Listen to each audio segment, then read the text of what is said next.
Do you have anyone in your life that you're like, man, if it wouldn't be for that one person, I don't know if I would have made it through. I don't know if I'd be where I'm at today if it wasn't for that person. Guys, I am so excited to have the queen of Pay It Forward on my podcast today, the wonderful Teri Trask. And when I think of Teri, she's a bright light. She's been in the educational system, like Leader in Me, Leader Valley, the principal at Orange. She's with you and I. Leadership is like her second name, but Pay It Forward is her game, right? Leadership's your second name, but Pay It Forward is her game, and she has a life of everything as contribution, and I'm so honored to have her today. She has been a bright spot in my world, and along so many times, right at the exact moment when you're like, "Oh," all of a sudden Terry pops in, and she's bright and she's amazing, and so you're gonna enjoy today. But when you hear her story of overcoming, you'll be inspired. So share this podcast, share it out. You're going to want to spread the word because this is going to be a phenomenal, phenomenal episode. Terry, I'm so excited to have you. Thanks, Amy. I'm really, actually, really honored to have you. And honored to be here. No, thank you. I've often thought about having you on my podcast. I'm like, I gotta get my skills a little bit better. Anyway, we'll do it together. When I sit with people that are like experts and know what they're doing, I'm like, oh, I better get my act together first. Anyway, Terry, so you have a past of massive contribution to this community, right? But there's when I look at someone and I see someone on a mission, I always know there's a point of pain that leads to the purpose of their life, right? So give me the backstory on you. Okay, backstory. That's a big question. But when it comes to contribution, really, it all stems from the Pay It Forward because people gave it to me. Mm-hmm. And so Dr. PJ Porter is somebody in my life who, if I had my Mount Rushmore, I say people of influence, he'd be all the heads, right? Mm-hmm. Not just one of them. He was somebody who looked at me, didn't know me, didn't owe me anything, and said, I see something in you, mm-hmm. and I'm willing to invest in you. Mm-hmm. And I've just never forgotten it. Tell me this. Tell me what was your childhood like? Just give me a quick synopsis of that, and then we'll fast forward. Yeah, okay. I want to stay on Peter. Sure. Okay. So childhood, born and raised in Nebraska to a certain point. The Kramer kids, there were a crew of us, rural farm family, and we all Lutheran church, first two rows. That all ended, though, when I was about in fourth grade, and we ended up relocating. Some marriage issues between my mom and dad. There was a lot of up and down with that. So in junior high, I found myself living with a single mom, working a couple jobs in town. And then we relocated to Iowa, quickly located back to Nebraska, back to Iowa. And I was there 2 years in high school, and it was night and day difference. So only a matter of 4 hours on the map. Mm-hmm. But we went from being, I'm just going to be honest, the kids in that junior high that were, the pink lunch tickets at the back of the line, and you can't be with those kids because, they're kind of the smelly kids. And then we move, and I start a new school, and somehow, at a school, there's some kids that make the rules, right? Yeah. And I became top of the pile instead of bottom of the pile. And I'm not sure how that happened because I thought I was the same person. Yeah. But perception is reality. So in middle school then, or the end of middle school and freshman, sophomore of high school, was really pretty magical compared to what I had. Tough times hit again where my parents were concerned, and they actually relocated to Kansas, which left my older brother and I in what is affectionately known as foster care, but really it's other adults in a church that came together and said, hey, you know what? These kids don't need to go. This village can raise them. So my relatives were in Nebraska, my parents were in Kansas, and my brother and I each moved in with a different family. Iowa, Mount Air, Iowa, southern Iowa. Wow. And how old were you? I was turning 16. So wow, really critical years. Yeah. So 15, 16, 17, critical years. Forever grateful for that. We both got to stay there, graduate high school there. And I had a guidance counselor who, again, just like PJ, saw something in me, said, hey, you're going to college, sister. Boyfriend at the time wasn't very happy about it, but you're going to college. So I ended up at the University of Northern Iowa. That's how I got to Cedar Falls. I actually came up on a business scholarship at the time, and the rest is really history as far as my roots here. So if you know Terry, like, she is a champion of students. When I first met her, I think it was when you were the principal at Orange Elementary that my kids now attend. They didn't at the time.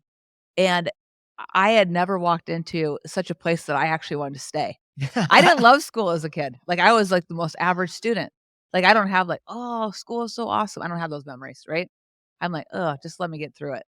Um, but I was like, "This school, I wanna be here." So much energy, like, the whole win-win, the leader in me, the leader valley. Like, I was like, "I've never seen education presented this way." And you created a culture that was, to me, it was been unparalleled and unmatched, quite frankly. And, it was top down where you created that, you know? And so it's been fun for me to see that when you start to say, like, what you experienced as a kid, it makes complete sense why every kid felt so good, right? That I'm like, again, that point of pain becomes a Yep, point of purpose. totally. Like, I actually went to country school, like true Laura Ingalls Wilder style, like outdoor bathrooms and the whole bit when I was in 4th, 5th, and 6th grade. And I remember Mrs. Brockmiller, she taught everybody, but she said, "We are a community of learners here." And I remember just feeling safe, Mhm. loved, valued. When you say, "Can you see the leader in me?" She did.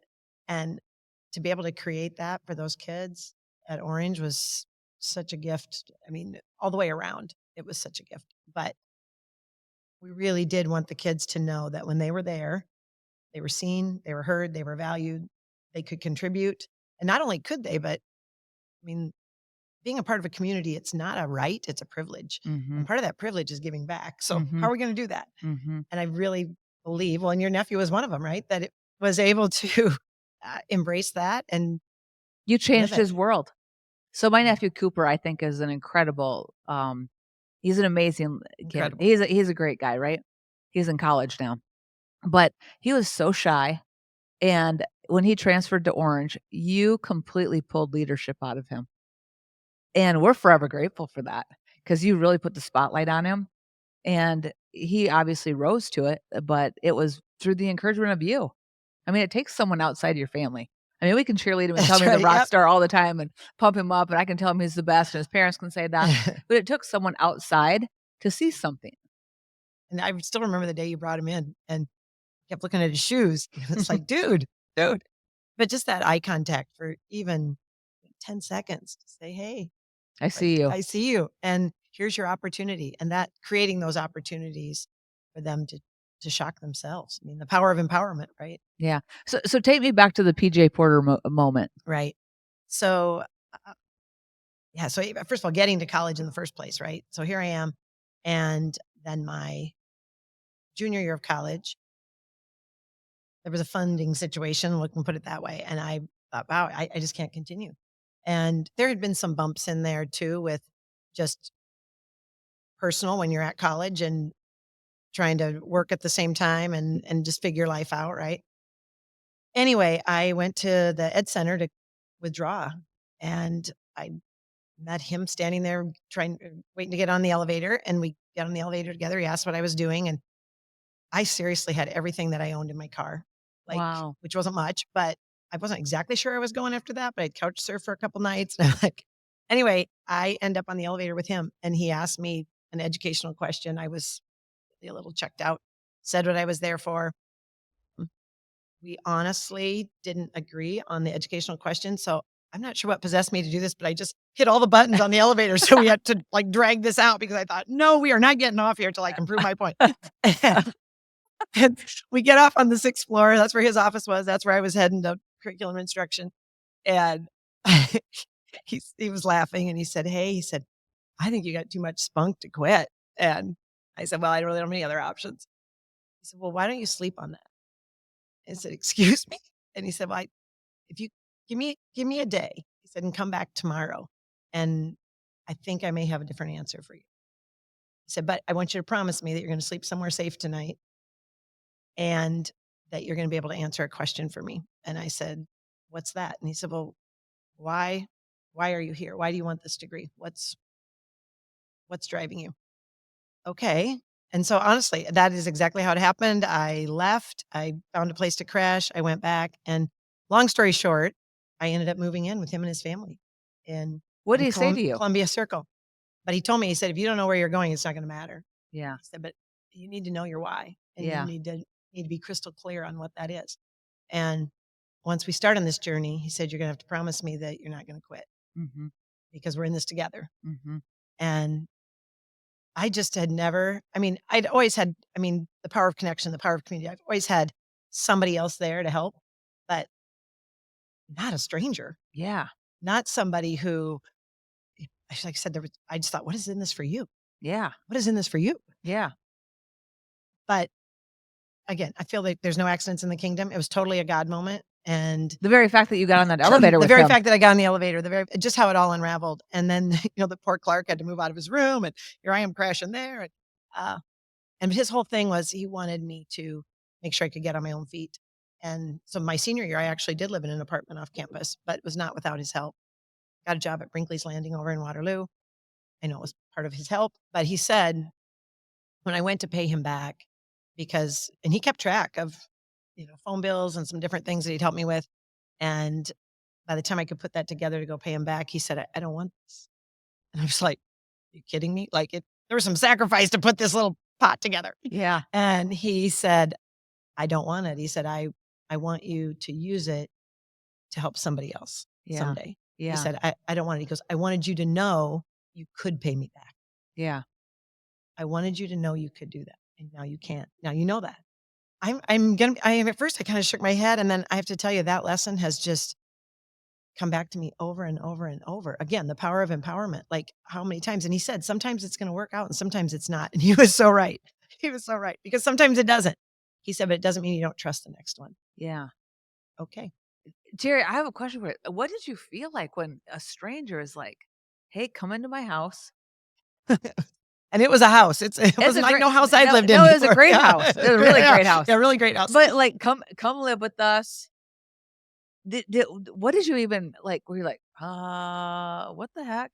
Well, at that time, I didn't have a lot of other options, but I was really more, well, so the brat in me was like, "Oh, I don't get to be on campus with everybody else." There was that moment, right, of ungratefulness. It didn't last very long because I just don't think I'd ever been really, connected to what's a deeper purpose for why I'm even here, or I just grew up in a big way, and I really, it sounds like it should have been really strange. It really wasn't. It was like it was kinda meant to be from the beginning. It Yeah. just really wasn't. It felt like the most natural thing in the world as we Yeah.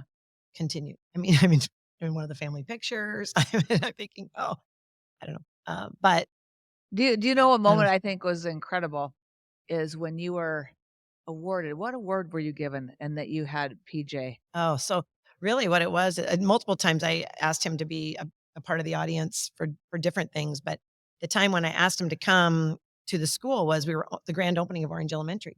And so I thought, what a case in point of a story about believing people so clearly they believe it in themselves, right? Stephen Covey, 101. And so I got a hold of his family, and because we really lost touch a little bit. They said, hey, we're going to be out of town, but we will get him there. They got him there, he's in the front row. I'm telling this story about, believing in people, and I had this person, and literally PJ's, like, looking around. I'm thinking, "What?" And here, I realized he'd done that for so many people. Yeah. So, where you're like they're your person, but they've got all these people. He really didn't comprehend the transition person that he was for me, and how, it changed the trajectory of my life. Like I Yeah. said, I go, "I would not be standing here today Yeah. if it wouldn't have been for him." Yeah. And he was kinda like, "Aw, shucks." And first he was like, "What?" And then he was like, "Aw, shucks." So, but to be able to do that and acknowledge him in that way was, it just really meant a lot to be Yeah, able it's to do very that. cool. Yeah. Yeah. And we lost him last fall, and really full circle was I got to take my grandson there, who was turning 3, and you know how elderly people are anyway in an environment like that, and Henry just snuggled right up to him. I Yeah. mean, but that's just priceless to me, that and like I said to PJ, there wouldn't be Henry. I mean, I would not even have the opportunity to be a grandma if it wouldn't have been for PJ Porter. And here for my grandson to be able to, kiss him on the cheek and hold his hand and sit on his lap was just like, Yeah. Full circle. Yeah. Wow. But I think of that every time we my husband goes, "Who's living in the basement this week?" I think of it every time we have somebody there. How many times have you done that? Oh, boy. You know, when you asked me that the other day, I actually started to make a list, and I don't know if I have everybody, but it's several. I mean, lots of hands, and they've all been different stories, and they've most of them have gone on to pay it forward. The most meaningful one to us is we have one that not only did she stay with us for a while, but she's remained a part of our family, which is our Luda from the Ukraine, Yeah. and she is our daughter. Yeah. We always say we have 4 kids, so Yeah. Yeah. Lynn brought in 2, I adopted a son, we kinda say yours, mine, and then Luda's ours, Yeah. and I think if she were here to do this podcast, she would tell you the same thing. I think her story would be similar to mine with PJ. I mean, I spotted her at an event sitting over in the corner, and that was the start, and I just said, "Wow, like, there's something there's something there," and now, like I said, I'm a grandma, we have 2 kids, we have other I relatives from the remember Ukraine. because, It's huge. Shay, Shay, your yes. son, like, he was working with me, and he goes, Mhm. "Yeah, we have a new person." And And I this thought one's not leaving yet. and this one's not leaving, and it's like, it's kinda different, you know? Mhm. He goes, "It's, like, for real." It's for real. And, just how that world is expanded Yes. and blessed, right? But Expanded and you blessed. moved her did you move her in? Yes, so she was actually with another family, finished out that year, and had to go back. Then we brought her back one summer. She went back again. Not the war that's in Ukraine now, but another one broke Mhm. out. She finished college in Kiev and then was able to get back here to UNI and got her Mhm. master's, which was a gift in and of itself, Mhm. and met a guy from here. And so Mhm. she is got her US citizenship 2 years ago Wow. in Georgia. And I just can't imagine life without her. Yeah. So That's yeah, yeah, incredible. it's been a gift. Yeah, you've done a good job creating family. You know that community and family looks so different for everybody, right? I mean, once Mhm. I got rid of the fact that, hey, it's not Norman Rockwell on the front of the magazine, like Terry, like, hey, I was like, okay, that's not going to be, but it can be this. So I really like that's one of my core values is that. I mean, contribution is my number one, but that family piece is right there. That family with the faith, I've just always trusted God's timing Mhm. and he just comes tenfold every time. As long Mhm. as we're grateful. I would say gratitude is the foundation of hope. Hope is the foundation of resilience. And there have been so many things where you know, I said, oh, we get to exercise our resilience muscles again. Look at this. Look at Yeah. this. But Yeah. it's really formed the foundation of our family. Yeah. So take me to, I would say, one of your hardest points because you've had a ton of achievement and a ton of accomplishment. And sometimes it's easy to look at people and say, well, okay, you had a little bump in the road when you're in college and your childhood might have been a little bit rough, but you got through that. As an adult, has it just been, just this trajectory just been all the way to the top? Or Yep. what's that No, look like? no, not at all. Not at all. Like you said, you can like I always say you can look at the certificates and the things on the wall, but really it's the lives you build. That's your legacy. Yeah. And they can celebrate those successes with you, but they're also right there for those things that we consider failures. I was just sharing with Lynn last night. I said, Amy asked me about biggest failure, and so I prefer to think of them as challenges because I think if it's a failure, it's only a failure if you didn't learn from it. Right. And I'm learning every Right. day, right? Right. But when I think of those list of challenges, I mean, yeah, there was that childhood roller coaster and the whole foster thing, and then college and some things there. But really, since that time, I mean, if I was saying, "Hey, what are stressors?" Right? Divorce, check, been there. Mhm. Infertility, check, been there. Got Mhm. fired from a job, check, been there. All of those things where the kind of that shawl of shame could weigh you down. Mhm. A brother committed suicide, and even though it was his thing, not my thing, that projects, right? Mhm. And you feel like, oh, and all of a sudden you're right back to the stinky kid with the pink lunch ticket at the back of the line, and you think, whoa, wait a minute, wait a minute, wait a minute, like that is not who I am, right? I am a child of God. So when I think of those things, they've all been opportunities that when I went through them on the other side was something much better waiting. But we live it forward, right? We Mhm. understand it backward. But in coming to understand that with those challenges, with those failures, whatever they are, there's always the opportunity to make yourself over. Mhm. And I think about that with my dad all the time. I said, you can't go back and do this over. Mhm. None of us can, Yeah. but you can make yourself over at any point Yeah. if you have the heart set, the mindset, and you're willing to get what I call the skill set or tool set. So the heart set and mindset is something that I've just always really focused on as I've gone through those things to say, I mean, yeah, was it sad? Was it tough when, oh my gosh, I can't have a baby, right? Uh, but you know what? I'm a mom of 4 now and a Yeah. grandma of 2 and another Yeah. one on the way. Yeah. So it worked out. Mhm. And with my brother, I have a nephew who I'm very proud of. He's at the University of Iowa and we have a great relationship. And I'm not sure I'd get to be the aunt I get to be Mhm. if things had turned out differently before. I mean, I don't know. I don't question God. I just thank him. Yeah. So I don't know, but I do know that in each one of those situations, I've just come out of it stronger and better and more trusting Mhm. of what God has in store Mhm. and has planned, and really more clear on who I am. Mhm. Because we have 2 pilots in the family now, so we always talk about like how often is that plane on course, right? And what I found out is it's on course less than 3% of the time. Yeah. So one thing that PJ instilled in me is he said, "Hey, you're responsible for you." Yep. You know, I mean, that whole you're not a victim, you're a Yep. product of your choices. Yep. So choose wisely. And Yeah. sometimes I haven't, sometimes I have. And Yeah. he was right every time, right? But he said, you got to take responsibility for your own life. You're the pilot. So Mhm. again, now that I have 2 pilots in the family and I found out, gosh, that plane's on course less than 3% of the time, I go, that means 97% of the time I got to be doing something, right? Yeah. Well, like PJ said, where are you going? So Mhm. what's the vision for that? Mhm. Yeah.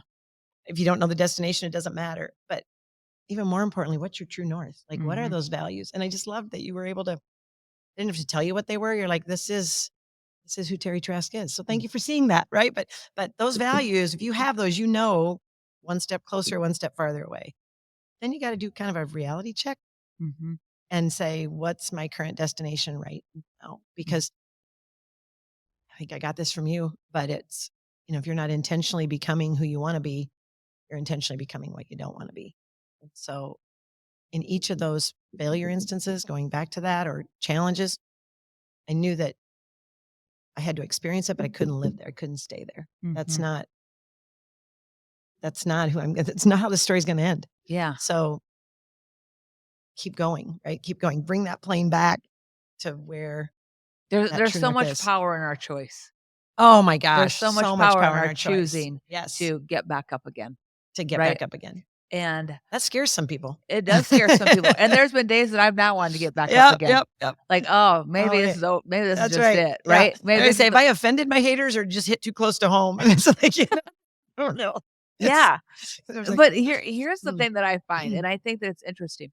When you suffer a blow or you walk through a trial or an adversity, it changes you. It just changes you.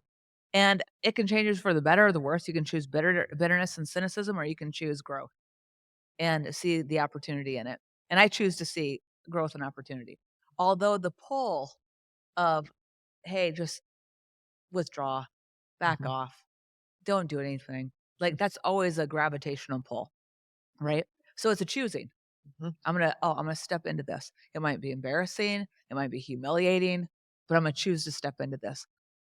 And this is what I found. Like, Terry, when you're sitting here talking today, like I knew a little bit of your story, but all of a sudden I see you at the back of the classroom and I know exactly why you are who you are on this earth. And you are a bright star on this earth. And here's the thing that I've discovered too. Bright lights attract bugs. They do. And PJ would say, "The higher you fly, the bigger target you make." And it's true. And I'm just like, it is absolutely true. So you Yeah. don't ever get out of this. No, You don't no. get out of this world without having to, and you don't push the boundaries. You don't exceed limitations. You don't create your world that you want to live in without um, having to be really honed in your own ability to have really positive self talk. Definitely, like, talking to yourself versus listening to yourself. So, like I said, when I would get in those moments when it's all coming at me, I'm like, "Okay, first of all, ground yourself in faith." Pray notice my little tattoo here. It's really just for me, but it's just a little white cross with this light coming behind it, which is my power source. But I always go back to God's Yeah. got me by the right hand, Yeah. right? He's got me Hey. by the right hand Yeah. all the time.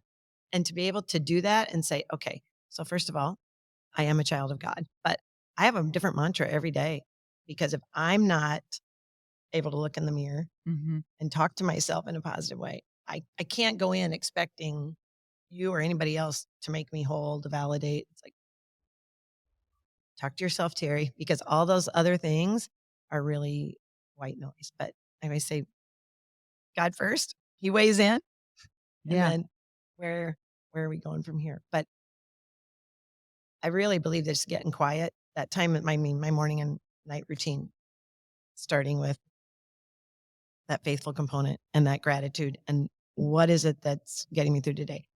I am full of life. I am capable. I am, I am, instead of asking, think I am. Yeah. Because everybody's going to have a different opinion. And like my Mhm. husband said, Teri, you can go from entertaining to annoying in a heartbeat. I mean, yeah. Sometimes you're easy to like and sometimes not so much. It's okay. It's okay. I mean, but I do believe you have to at some point go, again, that reality check, because there are things none of us are perfect and there's all of us have things to work on. But anytime you pour into somebody else, you can't help but that come back to you. I was Terry, just so gifted. I go back to a point where, and I've had difficulty in, whether it be in business or it be in health or it be whatever, and I've always gone to the point of, I know my path out is to go help somebody else. Bingo. Like, I just always intrinsically, I don't know if God told me that one day. I don't know how I know that, but I've always known, like, oh, my path forward is I have to go help somebody else. And Exactly. there's always somebody else in a much worse position than I am. And Right. especially if they're willing to help themselves. Yeah. Yeah. Yeah. And so I'm just like, that's always been my, if I can pour in and help lift somebody else, then all of a sudden you find like, oh yeah. Yeah. And I think that, obviously, the most influential person in your life is your own voice. Right. So it's so critical that, you're as kind to yourself as you are to someone you're trying to lift.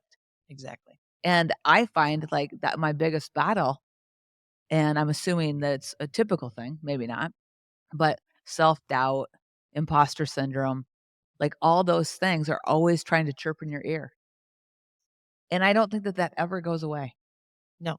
And it's again, that daily, it's a daily choice that today is a new day. And Mhm. you're right. It doesn't go away, but you do have the power over how much room it gets to take. What they call head trash. And you develop some muscle You do. that you're You not like, do. "Hey, oh, yeah, I've heard you before." Yeah. Not That's happening. right. You're like, bring it on. Yeah. Bring it on. Oh, yeah, I know this. Oh, yeah, I'm not going down that path. What do they say? Just tell her she can't. Yeah. Yo, yeah. Yeah. There's a way. Hey, isn't it funny though? Like you have like everybody, I think if everyone's honest with themselves, they get quiet. There is a track in their brain that they've heard their entire life, and it's not positive. They know exactly all their weak spots, and they always whether that it's that, "Oh, this is how my life always goes," or "This is what always happens to me," or it's always a defeated negative, and I think that every human being on this planet, if they look down deep, if they can be honest with themselves, there's something that when anything starts to go wrong, it's the first thing that pops up. It's You like, how's your kryptonite? I mean, it's your Superman kryptonite, right? It's like, oh, Yeah, but, whether it's rejection that comes to mm-hmm. the surface right away, or whether it's because you get that rejected, you start acting arrogant or doing whatever to keep pulling more rejection to you. Like it's all these things, but like knowledge is power. And when you know it, oh, you're just that train track that's been trying to run my life my whole life, and you're not going to have the way. I'm creating a new path. And I've really enjoyed my times talking with you because Terry does coaching. So if you want like life coaching, if you're like, hey, I'm struggling in my career, I don't want to know what I want to do, maybe I want to do more. Maybe you're just like, I just need clarity. Terry I mean, she'll take you through a fabulous process. So check her out. She's going to be also, guys. We're doing an event January 11th called Thrive, and I wanted to have people that embody that very statement. And if you follow Terry on any social media or anything, she like literally eats up life. She does not let anything settle underneath her. She lives life to the max. She is on full throttle, right? Pretty much. Pretty Pretty much. much. Yeah. Yeah, you're not Don't quit, right? yeah, don't quit. But I always know that I didn't know exactly the story, But today, I'm like, as soon as you said that about your childhood and the lunchroom and all that stuff, I'm like, your whole world just got explained to me. Why you are so on purpose and so focused. And here's what I mean, we wish we could go back and not have those situations, but honestly, would you change a thing? I wouldn't change a thing, and I really I know I was a little bit, uh, evasive when we were talking about childhood, but I'm just out of just total respect for my parents. I know there's some judgment there sometimes, but I really do believe that everybody does the best they can with what they have at the time. Mhm, And I do believe that when maybe our own people aren't able, God puts other people in our world as messengers, as supporters, and I think he gives all of us the opportunity to look out and see where we can also give that, not hand out but hand up. And I I don't know, I just want to make sure that I'm really clear that I'm not giving anything that hasn't been given to me mhm. and poured into me. And I just appreciate, like I said, the opportunity to say it aloud because sometimes you don't even realize how grateful you are until the opportunity to reflect on it. You don't learn from the experiences. Like you said, I wouldn't change any of them, but you learn on reflection of those experiences.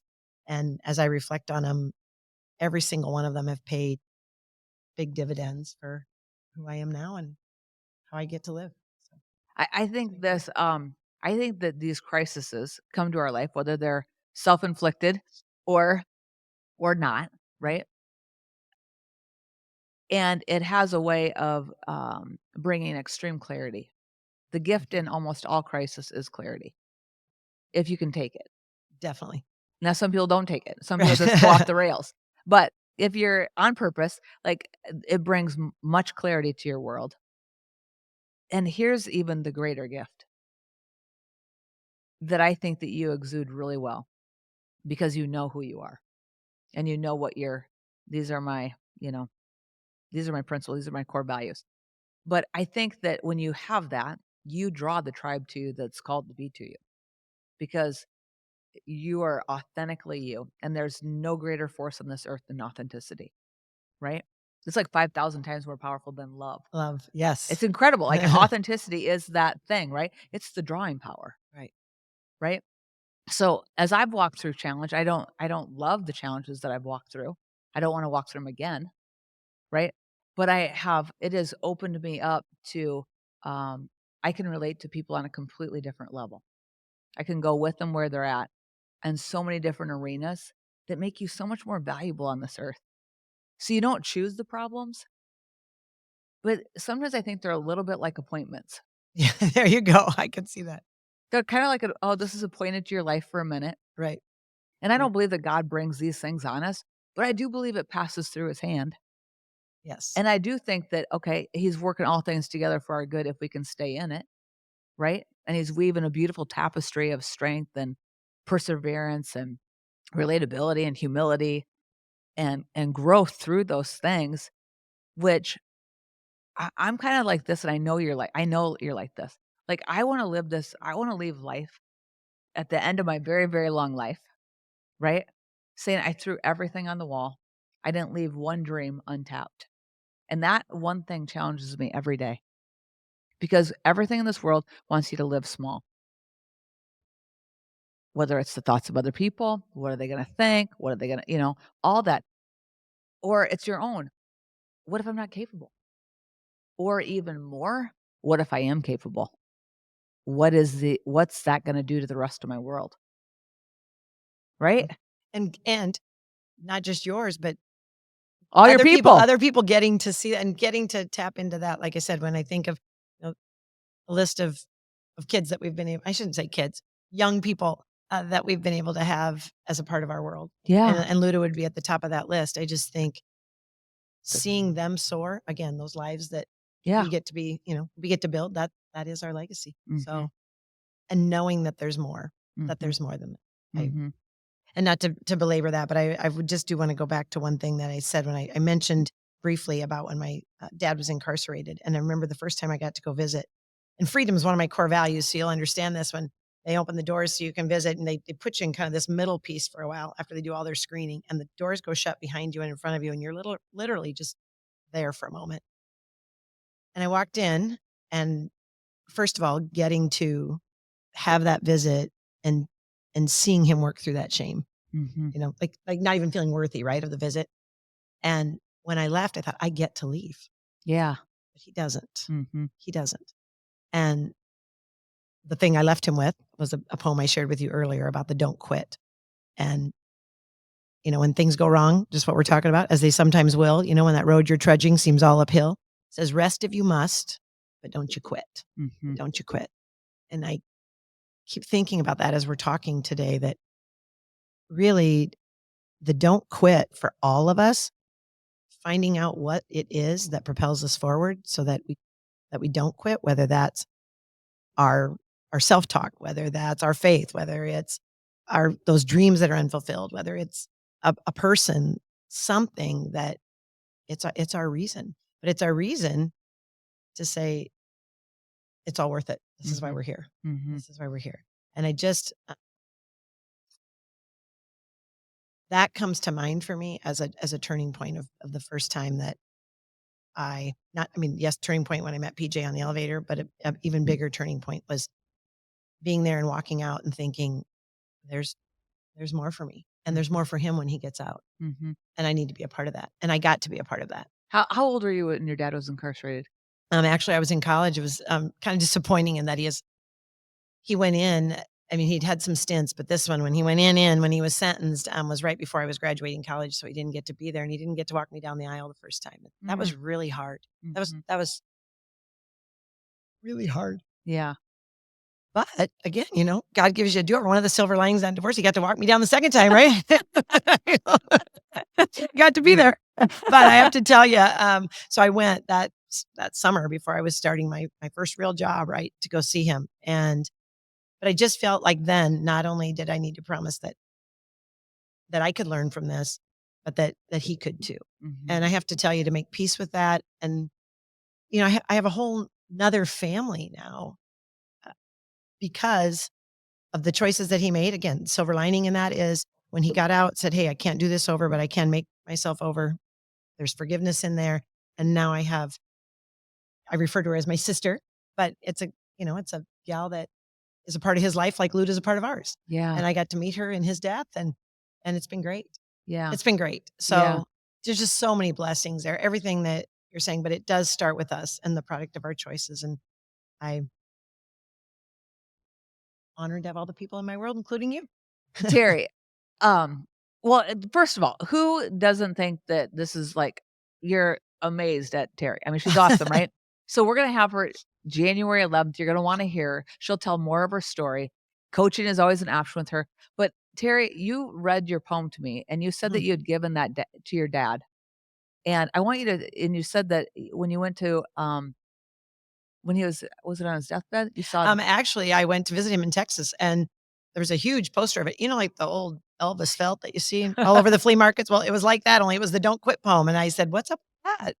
And his friend said, "Well, he insisted on buying that at the flea market. It was a big deal." And it was just so, it just warmed my heart. Well, then Because you had given it I to had him. given it to him. All the very first visit, I gave him this "Don't Quit" poem, and I saw it on his wall all these years later, and I thought, "Oh, interesting." And I signed off every letter with "Don't quit, don't quit, don't quit." Well, when he passed away, they gave me his wallet. I took it, opened it up, and I just said to Amy, "Here it is." It was in his wallet. The very poem that I'd given him, underlined in my scrawly ink, of "Don't quit, don't quit, don't quit."